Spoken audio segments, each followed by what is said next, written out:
Mapagpalang araw po sa lahat. Tawagin na lang ako Abner, 40 anyos, mula sa Tugigaraw. Isa akong tricycle driver dito sa palengke na mahilig makinig sa inyong channel. Kada umuwi ako ay palagi akong tumitigil sa isang karinderya. Kumbaga, stopover. May tinda na rin kasi silang gasolina kaya nakasanayan kong tumigil doon palagi. Mababait naman yung mga tindera at kilala ko na rin. Kaso isang beses akong hindi nakapasada dahil may sakit nga yung asawa ko. At yun yung ibabahagi kong karanasan sa inyo. Bali meron pala akong 2 anak. Parehong babae at nasa kolehiyo na rin. Itinaguyod naman sila ng aking asawa na si Lorena. Nagtitinda ng merienda yung asawa ko sa harap ng bahay namin. Malapit kasi yung lugar namin sa eskwelahan kaya medyo may pinagkaabalahan siya noon. Isa pa ay wala naman palagi yung mga anak namin dahil nag-aaral pareho. Hapon na ako nakakauwi at medyo ayos naman ang kita. Isang hapon nang mapadaan ako sa karinderya ay nagtaka ako dahil sa gilid noon ay may nakasinding kandila. Hindi na ako tumigil kasi puno pa yung tangke ng motor ko. Bago yon, isang buong araw akong hindi nakapasada dahil tinulungan ko si Mrs. na maglaba. At yun na nga ang napansin ko nang pauwi na ako at nadaanan yung karinderya. Ganun lang araw-araw yung takbo ng buhay ko bilang isang tricycle driver. Umagang umaga nang masiraan ako ng motor. Nabutas yung gulong ko at mabuti na rin dahil malapit ako sa karinderya na yon. Nagbaka sakali ako na baka may tali kaya itinulak ko yung tricycle. Kakabukas lang yata nila. Mula sa likod ay may lumabas na isang babae. Purong itim yung suot niyang damit. Hindi man lang ngumiti kaya naisip ko na baka bago nilang tindera yon. Nagtanong ako kung may tali sila pero hindi ito sumagot. Lumabas na lang ako at napakamot ng ulo.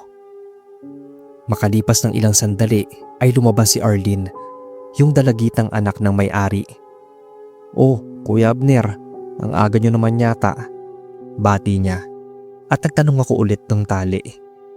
Kapag may dumaan na kakilala ko ay papahila na lang sa vulcanizing shop. Sandali lang daw at hahanap siya. Naupo muna ako noon sa kahoy na upuan. Pero parang may nakatingin sa akin mula sa likod ko. Paglingon ko, boss, naroon yung babaeng nakaitim na nakita kong lumabas mula sa likod. Tumayo ako pero umalis lang din agad. Sakto naman na lumabas si Arlene at may dalang tali. Maya-maya pa noon ay dumaan yung kumpare ko at sumigaw kaya di ko na nasabi yung tungkol sa babaeng nakaitim. Nagpasalamat na ako kay paring Teddy nang maayos yung gulong ko. Namasada ako mga tanghali na rin. Madalang kasi ang sakay. Inabot rin ako ng hapon. Tumawag ako sa asawa ko at pinaalam na baka gabihin ako ng konti para naman makabawi. Mabuti at nakapagsakay pa ako ng 2 noon at sakto pauwi na rin ako kasi. Sabi ng sakay ko ay huminto raw muna kami doon sa may karinderya.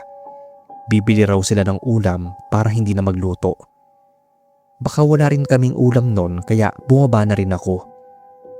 Nagulat ako dahil andoon na naman yung babae na nasa gilid. Mahaba yung buhok niya, boss. Nakatingin lang siya sa akin tapos hindi naman lumalapit para magbenta. Hanggang sa natapos magbenta si Arlene. Sabi ko, may kasama naman siya pero bakit ayaw magbenta o tumulong? Natawa naman ito at sinabing natutulog na raw yung nanay niya. Medyo masama kasi yung pakiramdam. Ituturo ko sana yung babaeng nakaitim sa gilid. Kaso ay wala na ito doon. Umalis na kami dahil mukhang uulan na. Pagdating ko sa amin, nagayak na ng pagkain ng misis ko. Naroon na rin yung mga anak namin. Kinuwento ko kay Lorena yung babae na palagi kong nakikita sa karinderya. Ang sabi niya ay baka mahiyain lang. Inuubo pa nga yung asawa ko kaya parang ayoko munang mamasada kinabukasan. Biyernes na rin kasi. Ang sabi niya ay sayang naman daw ang kikitain. Maaga ako lumabas noon para maaga din makauwi. Bali Biyernes noon, boss. Medyo masakay naman kaya hindi ko na malayan yung oras. Nang pumatak na yung 6:00 ng gabi ay nauna na ako umuwi sa mga kasamahan ko. Tumawag kasi ang anak ko na inuubo pa raw si Mrs. Kaya dumaan muna ako ng butika para mabilhan siya ng gamot. Nakapagsakay pa nga ako ng malapit doon kaya medyo napalayo ng daan. Nang maibaba ko na sila sa destinasyon ng mga ito ay agad na ako lumiko pabalik sa daan pa uwi. Medyo paubos na rin yung gasolina ko kaya tumigil muna ako sa karinderya para bumili ng gas. Pagtigil ko, hindi ko na nakita pa yung palaging babaeng nakaitim na nakikita ko doon. "Kuya Abner, anong sayo? Ulam ba?" Tanong sa akin ni Arlene. Ang sabi ko dito ay gasolina. Napansin siguro nito na may hinahanap ako. Kaya nang iabot niya yung litro ng gasolina ay nagtanong ito kung sino raw yung hinahanap ko. "Wala na yata yung kasamahan nyo ditong babae, no? Yung palagi kong nakikitang nakaitim," sabi ko habang sinasalid yung gas sa tangke ng motor. Ang sagot niya ay siya lang naman daw ang tindera doon bukod sa nanay at isang boy. Nagtaka ako, boss, kasi bukod sa kanya ay palagi kong nakikita yung babaeng nakaitim na hindi man lang humingiti o namamansin. Sabi ko kay Arlene ay may iba pa siyang kasama bukod sa nanay niya. Doon na lumabas si Aling Belen dahil naririnig pala niya kami. Sinabi nito na 2 lang sila. Ipinilit ko pa rin yung babae. Tinanong ako ng mag-ina kung ano raw yung suot ng babaeng nakikita ko. Ang sabi ko ay nakaitim at mahaba yung buhok niya. Sabay turo dun sa gilid malapit sa likod ng karinderya. Nagkatinginan sila. Sabi ni Aling Belen ay hindi raw nila kilala yon. Baka raw yun yung babaeng na aksidente malapit sa pwesto nila. Doon ko naalala yung kandila na nakita kong nakasindi nung mga nakaraang araw na namasada ulit ako. Kaya siguro hindi ito ngumingiti kada makikita ko siya. Pero ang tanong, boss, bakit ako lang yung nakakita sa kanya? Ni hindi rin alam ng mag-ina na may kasama silang hindi na buhay. Kaya wala na rin yung kandila na nakasindi malapit sa pwesto nila. Nang malaman kong hindi na pala buhay na tao yon, ay nagpaalam na ako agad. Sila naman ay nagsindi pa ng ilaw malapit sa poste. Baka kasi mamaya ay hindi naman talaga umalis yung babae. Baka naroon pa rin ito sa lugar kung saan ito nawala ng buhay. Pagdating ng bahay ay kinuwento ko sa asawa ko yung tungkol dun sa babaeng nakaitim na palagi kong nakikita. Kahit na inuubo siya nagbigay pa rin talaga siya ng sagot. Siguro ay nagpapakita ito dahil hindi pa tanggap na wala na siya o baka hindi niya alam na wala na siya. Pero sana raw ay maraming magdasal sa kanya para hindi na magpagala-gala pa rito at tumawid na sa liwanag. Tuloy pa rin yung pamamasada ko. Palagi pa rin yung stopover ko doon sa karinderya para bumili ng ulam at magkarga ng gasolinang debote. Mula nang masabi ko yun, ay hindi na rin muli nagpakita pa yung babae. Baka nga, tulad ng sabi ni Mrs., ay naatawid na ito sa liwanag. Palagi akong nag-aabang, boss, ng mga kwento nyo. Sana sa susunod ay itong kwento ko naman yung marinig ko.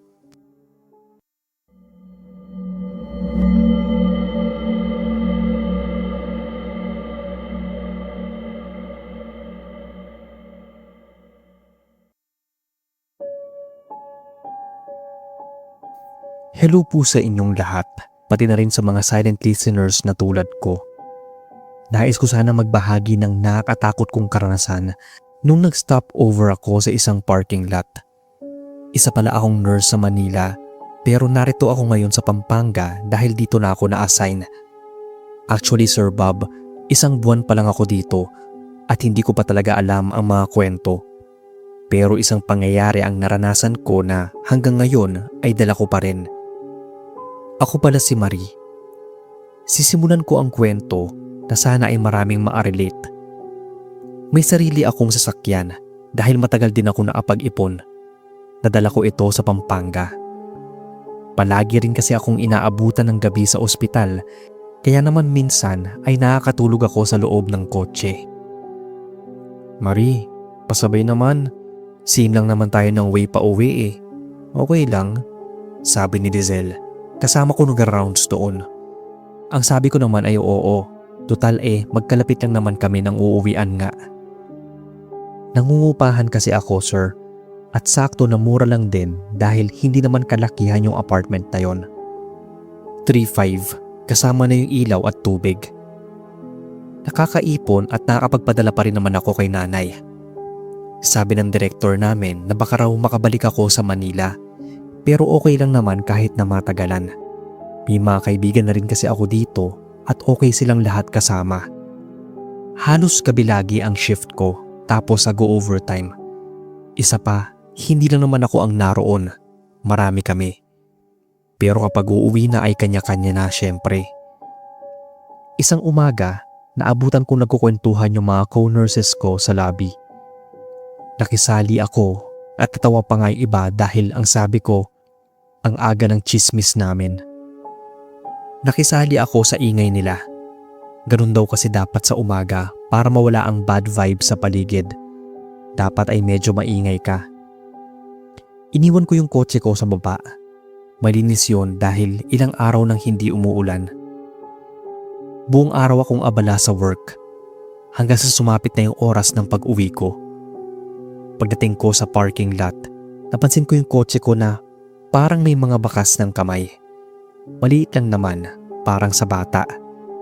Imposible naman na may mga batang naglalaro doon, bawal ang bata at wala naman akong nakita maghapon sa loob na may mga kasamang batang pumapasok doon para magpagamot. Kumuhan lang ako ng basahan at pinunasan na lang. Mabuti at nalinis din agad. Sumakay na ako at pinaandar yung kotse. Nung una ay ayaw pang mag-start. Pero nang subukan ko ulit ay umandar na di kalaunan. Nagpatay-sindi pa nga yung mga ilaw kaya medyo kinabahan ako. Malas at wala si Kuyang guard. Pero sa huli, di ko na masyadong inisip pa. Basta inaantok na ako at kailangan ko nang makauwi para maatulog ng medyo mahaba-haba. Sakto kasi na day off ko sa isang araw kaya doon na lang ako maglalaba. Balak ko rin na mag-overtime noon kinabukasan para dagdag sahod kahit na puyat. Ang importante ay mas makapag-ipon. Pagdating ko sa apartment ay hindi na ako nakakain ng maayos. Antok na ako kaya nakatulugan ko na yung uniform ko na suot ko pa. Mabilis na umikot ang oras. Kinabukasan ay naghanda na akong maligo para maabalik ng ospital. Maaga naman talaga akong pumapasok. Naniniwala kasi akong para maganda ang pasok ng buong araw sa'yo ay dapat maaga sa trabaho. Nakasalubong ko yung isang guard nang naglalakad na ako papasok sa loob. Tinanong ko kung may mga bata naglalaro at nakapasok sa loob ng compound at sa parking lot. Ang sabi naman niya ay wala. Hindi ko na sinabi yung kagabi. Pagpasok ko, ang daming pasyente. Karamihan nga mga matatanda pa na may mga hika. Pag mga ganong sitwasyon naaawa ako. Nahihirapan kasi sila at mahirap nang gamutin yung ganong klase ng sakit para sa mga matanda. Tinawag naman ako ng kawork kong si Rowena at nagpapasuyo siya sa ibang mga kama. Agad naman akong lumapit sa iba pang pasyente doon. Sa dami nila hindi ko na malayan na tanghalian na pala. Mabilis lang akong kumain at baka magdagsaan pa yung iba. Ang daming nangyari sa ospital noon. Iba't ibang pasyente, hindi lang matatanda kundi mga bata at iba pa. Gabi na noon, nakaramdam na ako ng antok. Saglit muna ako nagpaalam sa mga co-nurses ko na uuwi at may kukunin lang na damit. Pumayag naman yung mga kasama ko. Mabilis akong umalis pero napadaan ako sa isang parking lot ng isang eskwelahan. Nakaramdam kasi ako ng antok. Kaya kesa umuwi ay tinigil ko muna doon at umidlip. Hindi pa man ako nagtatagal ng tulog ay may kumatok na sa bintana ng kotse ko, sir. Nakita ko yung isang batang babae, naka-uniform pa nga ito. Naawa ako dahil gabi na at baka nawawala ito. Bumaba ako at pinagbusan ko ito ng pinto. Sumakay naman siya agad. Inayos ko muna yung seatbelt ko at tumingin sa relos. Di ko alam kung saan ko siya dadalhin kaya bumalik kami ng ospital. Doon ko na lang muna siya dadalhin para malaman kung bakit gabi na ay nasa labas pa rin ito at mag-isa. Pinaandar ko na yung sasakyan. Pagtingin ko sa rear view mirror, nakaupo lang yung batang babae na mukhang mga nasa 5 taong gulang pa lang. Tinanong ko siya kung saan ang bahay niya pero hindi siya umiimik. Nag-concentrate na lang ako sa pagmamaneho.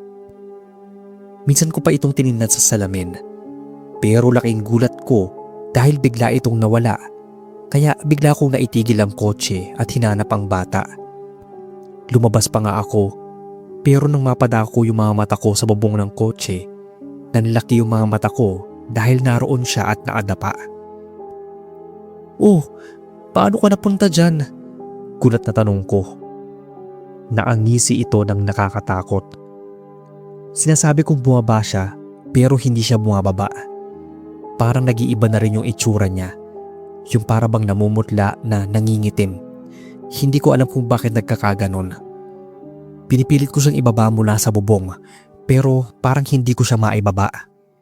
Kaya sumakay na ako agad at pinaandar ang kotse. Ang bilis ng kabog ng dibdib ko. Pagdating sa parking lot, wala doon si Manong guard kaya natakot pa akong bumaba. Pero dahil kailangan, binuksan ko ang pinto. Agad akong tumakbo at hindi ako lumingon. Pagdating ko sa loob ng ospital, nakita ko agad si Rowena. Tanong niya kung anong nangyari sa akin at para akong hinabol ng mga aso. Hindi agad ako nakasagot dahil habol pa yung hininga ko. Pinainom ako nito at pinaupo sa bakanting upuan doon. Buti na lang at wala ng pasyente. Tinanong sa akin kung anong nangyari. Para akong nakakita ng multo, tanong niya. Ang sagot ko sa kanya, tama siya. Nag-stop over kasi ako sa isang parking lot ng eskwelahan. Inaantok kasi ako noon. Hanggang sa may nakita akong batang babae. Tinanong niya kung sinong batang babae yon. Sabi ko ay naka-uniform ito at pinasakay ko ng kotse. Kaso biglang nawala. Tapos nakita ko na lang na nasa ibabaw siya ng kotse. Doon niya naikwento at naalala na ilang buwan na raw ang nagdaan mula nang may batang mabundol doon. Estudyante raw yon. Namatay ito. Siguro ay ito yung nagpaparamdam. Kumakatok siguro ito para maiuwi sa kanila. Masaklap lang dahil hindi na siya makakauwi kailanman. Wala naman kasi sa loob ko na may multo doon dahil nga eskwelahan yon. Ang sabi ko, kawawang bata pala. Natakot lang kasi ako sa itsura nito. Hindi ko alam na multo na pala dahil ngumisi pa at parang nag-iba yung itsura. Yung aakalain mong elemento o kaya demonyo. Iniisip ko tuloy noon na baka sumama yun sa akin hanggang sa apartment. Pero ang sabi naman ni Rowena, hindi raw makakaalis yun hanggat hindi na natahimik ang bata. Doon lang daw siya sa lugar kung saan ito namatay. So dapat pala ay mapadasalan yung lugar na yon kung saan namatay yung bata. Siguro kasi ay hindi pa siya makatawid, kaya paggala-gala pa rin siya.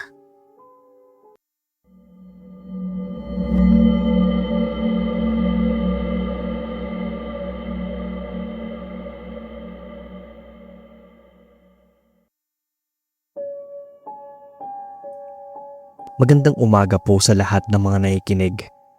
Ako si Fred, 30 anyos, taga Butuan City. Mahilig akong mag-explore sa iba't ibang lugar. Medyo okay naman sa buhay. Pero mula nang makaengkwentro kami ng mga kaibigan ko sa isang lugar, itinigil ko na yung paglilibot. Tutal, may pinagkaabalahan naman akong maliit na negosyo. Gusto ko lang balikan yung karanasan naming tatlong mababarkada. Sabi nila, lahat daw kasi ng lugar ay may kanya-kanyang kwento. Pero nagkibit balikat lang ako nun. Sana ay mapansin niyo tong sinend ko. Ang totoo ay hindi ako naniniwala dati sa mga superstitious belief na yan. Hanggang sa ako mismo ang nakaranas. Buong akala ko nga noon ay hindi na kami makakaalis. Nag-aya akong maglibot dito lang din sa Butuan. Kaso mga barangay naman ang sinubukan naming puntahan. Alam ko rin lahat ng mga pasikot-sikot doon at gusto ko lang makita yon ng mga taga Maynila kong barkada. Medyo napalayo kami ng daan dahil sa kwentuhan, sir. Parang sa paiwari mo ay hindi ko pa yun nadaanan. Isang maliit na waiting shed yung hinintuan namin kasi tumirik yung sasakyan ko. Nagbiro pa nga si Alvin at ang sabi ay baka may mga gago raw doon at pagtripan kami.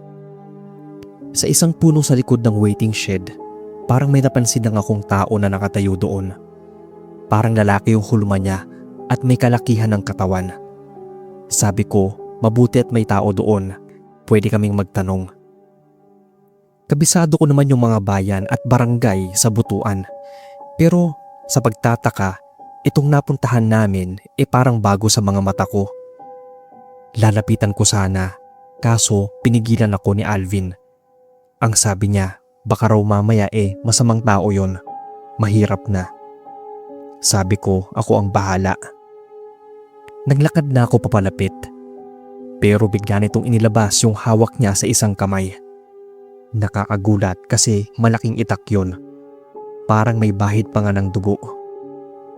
Nung una ay natakot ako. Pero naisip ko na baka may kinatay lang na manok o kung anong hayop. Manong, magtatanong lang ho sana. Ano ho ba tong lugar na to at hindi ako pamilyar kasi? Hindi siya sumagot, Sir Bob. Basta diretso lang yung tingin niya sa akin. Pinagmasdan ko yung mga paa niya. Pati yun ay may mga dugo, kaya medyo nakaramdam na ako ng takot. Napaatras ako pabalik sana sa dalawa kong kasamahan. Medyo nakahinga na ako ng maluwag nang maalapit na ako sa mga kasama ko. Ang sabi ko ay umalis na kami sa lugar na yon. Si Alvin yung nagmaneho. Yung lalaki ay nakatayo pa rin doon at hinahabol kami ng tingin. Pre, parang may iba dun sa lalaki kanina ha. Hindi nyo ba nahalata? Tanong ni Alex. Sumagot naman si Alvin na oo nga raw. Pero hindi ko na sinabi yung nakita ko na hawak nitong itak at pati yung mga duguan niyang paa. Medyo nagdidilim na noong mga oras na yon, sir. Napansin ni Alex na parang bumalik lang kami kanina. Oo nga, dahil doon sa may waiting shed yon. May puno rin at doon ko nakita yung lalaking parang kakaiba. Pero wala na siya noong mga oras na yon. Sinubukan ko ulit i-check yung phone ko pero wala pa ring signal. Ganon din yung dalawa. Nang may madaanan kaming babae. Balak sana naming hintuan pero para nagmamadali siya at tumatakbo. Tanong ni Alex ano yun? Naliligaw kaya siya? Maya-maya ay nakita namin ulit yung lalaki. Parang yung babae ang hinahabol niya. Tumingin pa nga sa amin yung lalaki kaya napahawak si Alex sa balikat ko. Dala pa rin ito yung itak na hawak kanina. Hindi huminto si Alvin sa pagmamaneho. Nang makalampas ang matandang lalaki, hinabol pa namin ng tanaw yon. Pre, ano yun? Mukhang hindi maganda yung kutob ko dito sa daan na yun ah. Kanina pa tayo pabalik-balik. Tingnan mo, ayan na naman yung waiting shed. Pansin ni Alex. Sumigunda naman si Alvin. Oo nga akala ko ako lang yung nakapansin. Saan ba yung daan palabas dito? Wala pa rin ba kayong signal? Sabi niya sa amin. Pare-pareho pa rin kaming walang signal. Pinatigil na ni Alvin yung sasakyan. Pagbaba ko, parang may sumigaw na babae. Hinanap ko kung saan nanggagaling pero hindi ko naman makita. Madilim na rin noon at halos wala nang makikitang ilaw doon. Pre, boses ng babae yun, di ba? Delikado dito. Tara, umalis na tayo. Wika ni Alex. Ang sabi ko ay puntahan namin kung saan nanggaling yung sigaw. Ayaw ni Alex dahil baka mamaya ay mapahamak pa kaming tatlo dahil doon. Nangansyaw pa nga si Alvin na umandar na naman yung pagkaduwag ni Alex. Baka mamaya raw napapaano na yung babae. Mabuti at maliwanag yung buwan noon, sir. Kaya kahit papaano ay nakikita pa rin namin yung daan. Siyempre may tulong na rin ng headlights yun. Hanggang sa paglalakad namin, may isang kubo kaming nakita. May ilaw at parang may tao. Pre, ayun oh, baka may tao doon. Pwede tayong humingi ng tulong kung paano tayo makakalabas, sabi ni Alvin. Wala nang nagawa si Alex kaya sumama na rin siya. Naglalakad na kami papalapit sa kubo. Nang isang sigaw ulit ng babae yung narinig namin galing mismo sa kubo na yon, sir.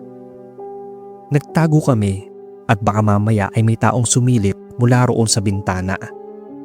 Hanggang sa hindi lang sigaw yung narinig namin. Humihingi na ito ng tulong. Nagtaka kaming tatlo kung anong meron doon sa kubo. Nang wala na yung ingay ay lumapit kami ng dahan-dahan. Nasilip namin doon sa siwang ng bintana ang isang babaeng naagapos.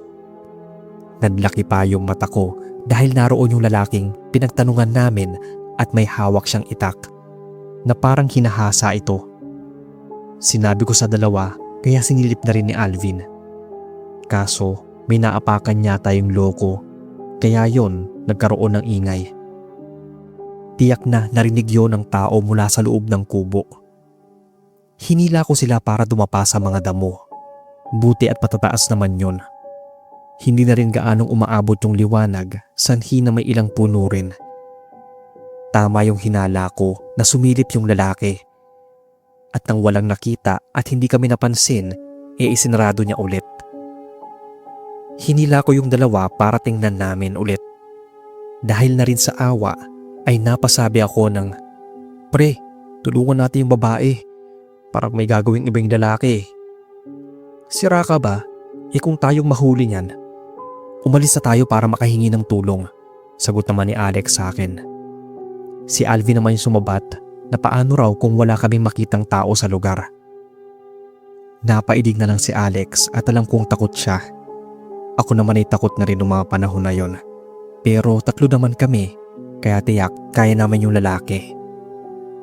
Nagkasundo kami nakakatok sa pinto at si Alvin ang papasok mula sa likod. Si Alex naman yung nakaabang mula sa likod ng puno. Kumatok ako. Ilang saglit lang ay bumukas yon. Ang sangsang ng amoy sa loob ng kubo. Puntikan pa nga ako masuka.